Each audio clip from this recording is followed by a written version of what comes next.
जय श्री लक्ष्मी। प्रिय भक्तों, आज शुक्रवार के दिन जो भी भक्त सच्चे मन से माता लक्ष्मी की पूजा अर्चना उपवास इत्यादि करता है, माता लक्ष्मी उसके घर में धन धान का सौभाग्य प्राप्त करती है। उसके घर में हर एक शुभता का आगमन होता है। वह भक्त कभी भी पैसों की तंगी से नहीं जूझता। उसका मन मस्तिष्क हमेशा खुशियों से भरा रहता है। उस भक्त के ऊपर कभी भी दरिद्रता का वास नहीं होता है। वह भक्त हमेशा मंगलमय जीवन व्यतीत करता है। प्रिय भक्तों, कहा जाता है जिस भी भक्त पर माँ लक्ष्मी अपनी कृपा करती है, वह भक्त हमेशा राजा के जीवन व्यतीत करता है। वह भक्त हमेशा ऐशो आराम में जीवन जीता है। प्रिय भक्तों, शुक्रवार का दिन माता लक्ष्मी को बहुत प्रिय है। इस दिन यदि आपने सच्चे मन से इस मंत्र का श्रवण पान पूरा 108 बार कर देते हैं, हम यकीन के साथ कह सकते हैं आपके घर में भी माँ लक्ष्मी का आगमन होगा।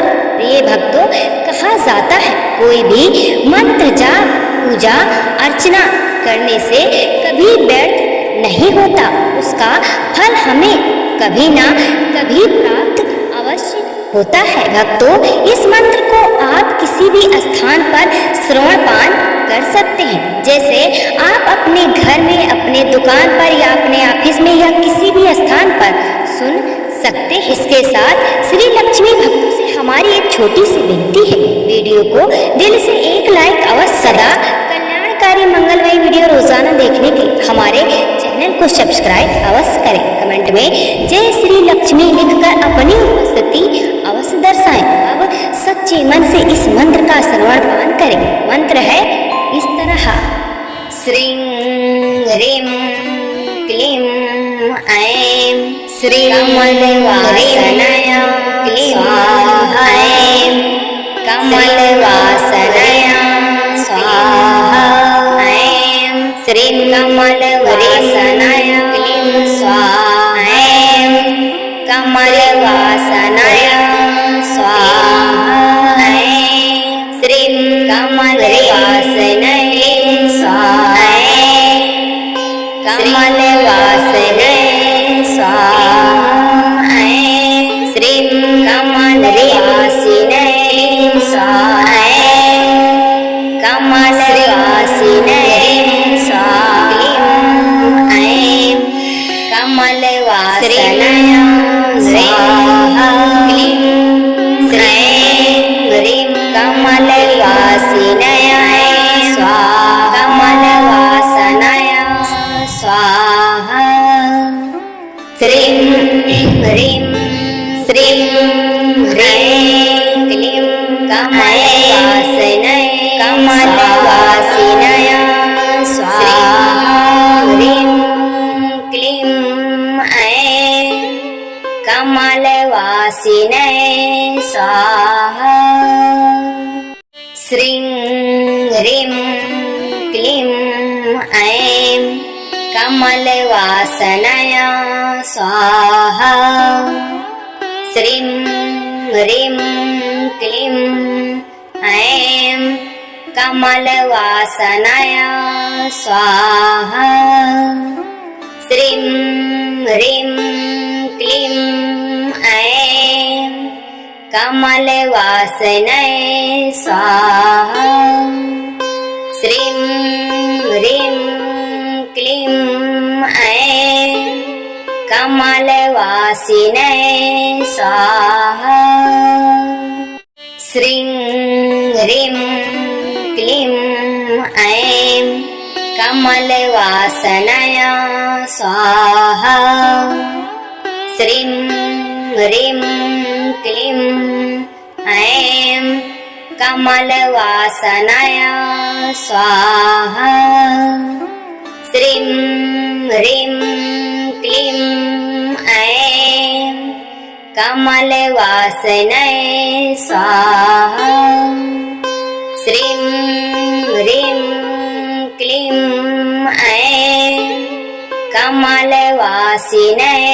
स्वाहा।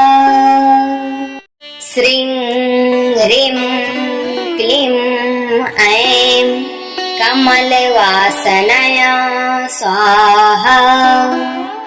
श्रीं ह्रीं क्लीं ऐं कमलवासनाय स्वाहा। श्रीं ह्रीं क्लीं ऐं कमलवासनाय स्वाहा। श्रीं ह्रीं क्लीं ऐं कमलवासिनाय स्वाहा। श्रीं ह्रीं क्लीं ऐं कमलवासनाय स्वाहा। श्रीं ह्रीं क्लीं ऐं कमलवासनाय स्वाहा। श्रीं ह्रीं क्लीं ऐं कमलवासनाय स्वाहा। श्रीं ह्रीं क्लीं ऐं कमलवासिनाय स्वाहा। श्रीं ह्रीं क्लीं ऐं कमलवासनाय स्वाहा। श्रीं ह्रीं क्लीं ऐं कमलवासनाय स्वाहा। श्रीं ह्रीं क्लीं ऐं कमलवासनाय स्वाहा। श्रीं ह्रीं क्लीं ऐं कमलवासिनाय स्वाहा। श्रीं ह्रीं क्लीं ऐं कमलवासनाय स्वाहा। श्रीं ह्रीं क्लीं ऐं कमलवासनाय स्वाहा। श्रीं ह्रीं क्लीं ऐं कमलवासनाय स्वाहा।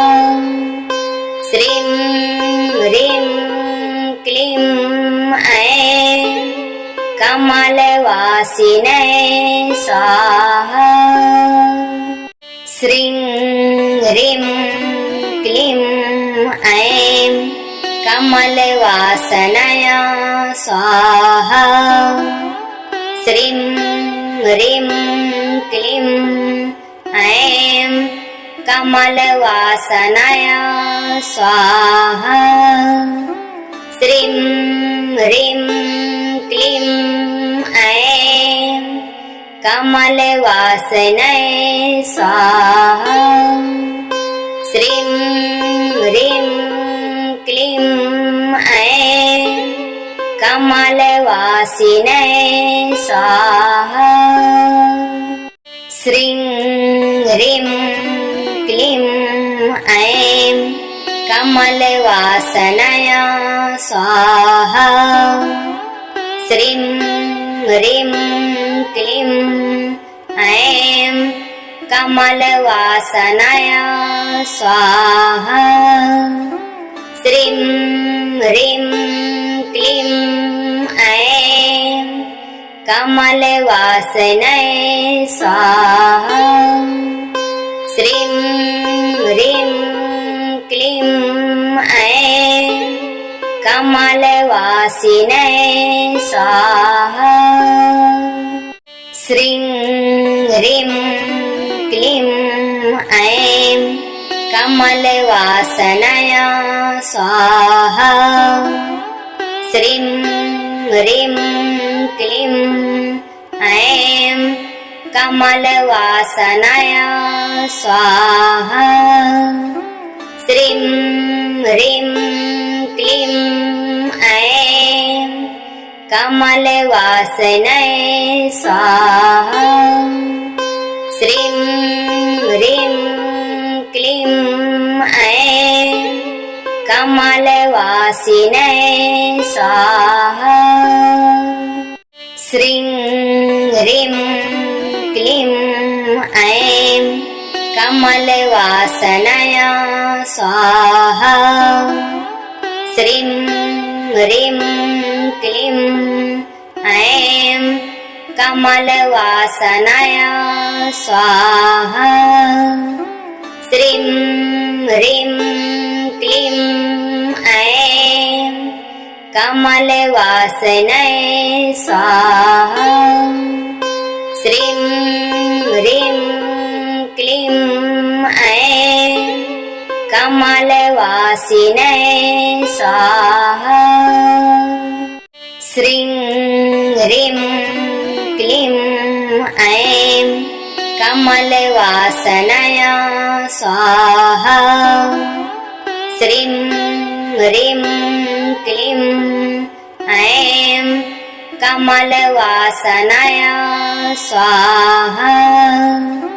श्रीं ह्रीं क्लीं ऐं कमलवासनाय स्वाहा। श्रीं ह्रीं क्लीं ऐं कमलवासिने स्वाहा। श्रीं ह्रीं क्लीं ऐं कमलवासनाय स्वाहा। श्रीं ह्रीं क्लीं ऐं कमलवासनाय स्वाहा।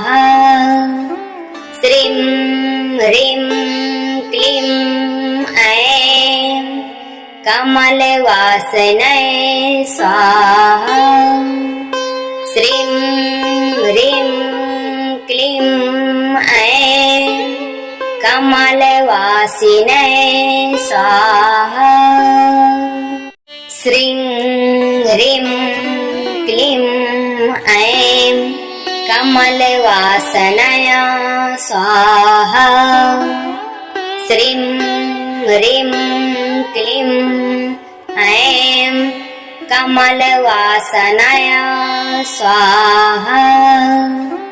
श्रीं ह्रीं क्लीं ऐं कमलवासनाय स्वाहा। श्रीं ह्रीं क्लीं ऐं कमलवासिने स्वाहा। श्रीं ह्रीं क्लीं ऐं कमलवासनाय स्वाहा। श्रीं ह्रीं क्लीं ऐं कमलवासनाय स्वाहा।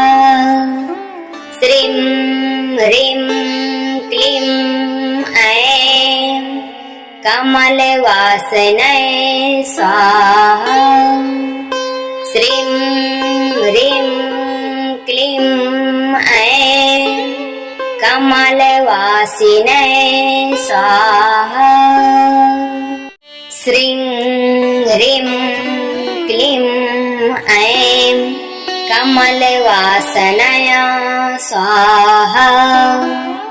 श्रीं ह्रीं क्लीं ऐं कमलवासनाय स्वाहा।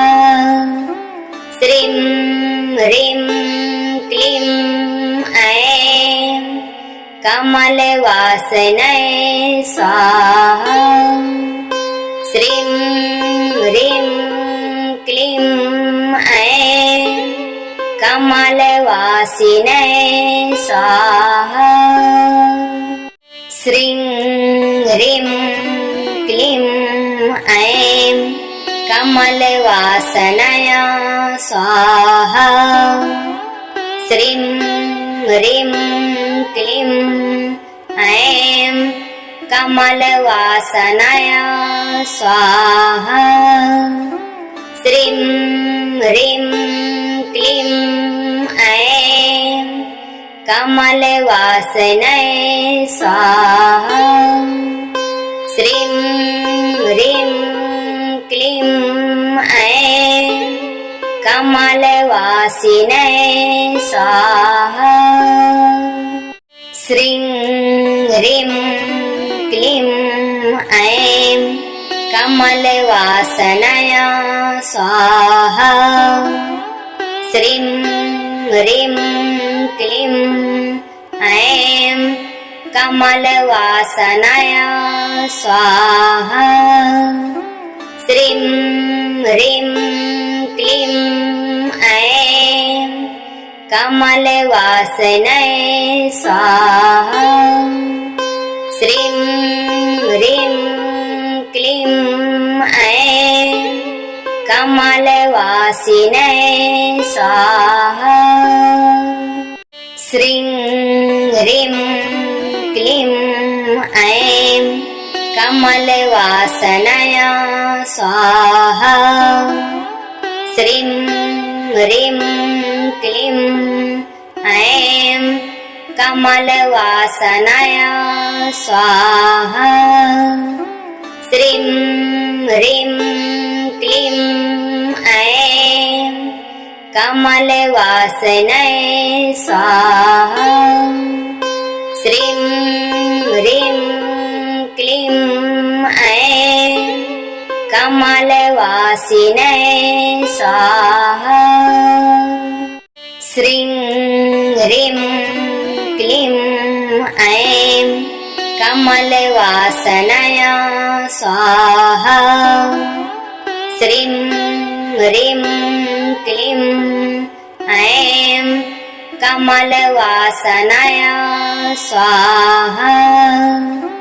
श्रीं ह्रीं क्लीं ऐं कमलवासनाय स्वाहा। श्रीं ह्रीं क्लीं ऐं कमलवासिने स्वाहा। श्रीं ह्रीं क्लीं ऐं कमलवासनाय स्वाहा।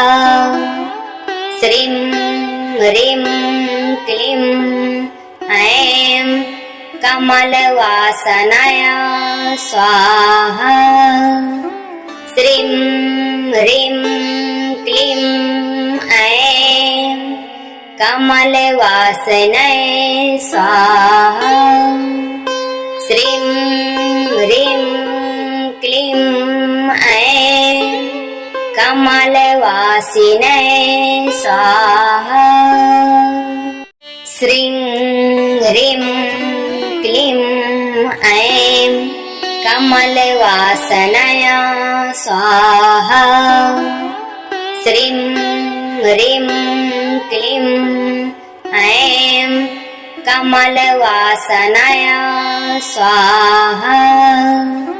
श्रीं ह्रीं क्लीं ऐं कमलवासनाय स्वाहा।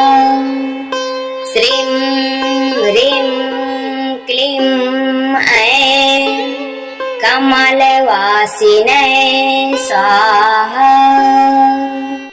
श्रीं ह्रीं क्लीं ऐं कमलवासनाय स्वाहा। श्रीं ह्रीं क्लीं ऐं कमलवासनाय स्वाहा।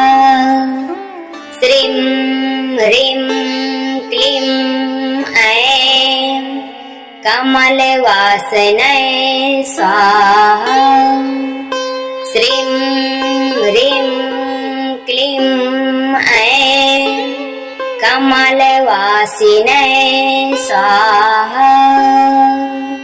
श्रीं ह्रीं क्लीं ऐं कमलवासनाय स्वाहा। श्रीं ह्रीं क्लीं ऐं कमलवासनाय स्वाहा। श्रीं ह्रीं क्लीं ऐं कमलवासनाय स्वाहा। श्रीं ह्रीं क्लीं कमलवासिने स्वाहा। श्रीं ह्रीं क्लीं ऐं कमलवासनाय स्वाहा। श्रीं ह्रीं क्लीं ऐं कमलवासनाय स्वाहा। श्रीं ह्रीं क्लीं ऐं कमलवासनाय स्वाहा। श्रीं ह्रीं क्लीं ऐं कमलवासिने स्वाहा। श्रीं ह्रीं क्लीं ऐं कमलवासनाय स्वाहा।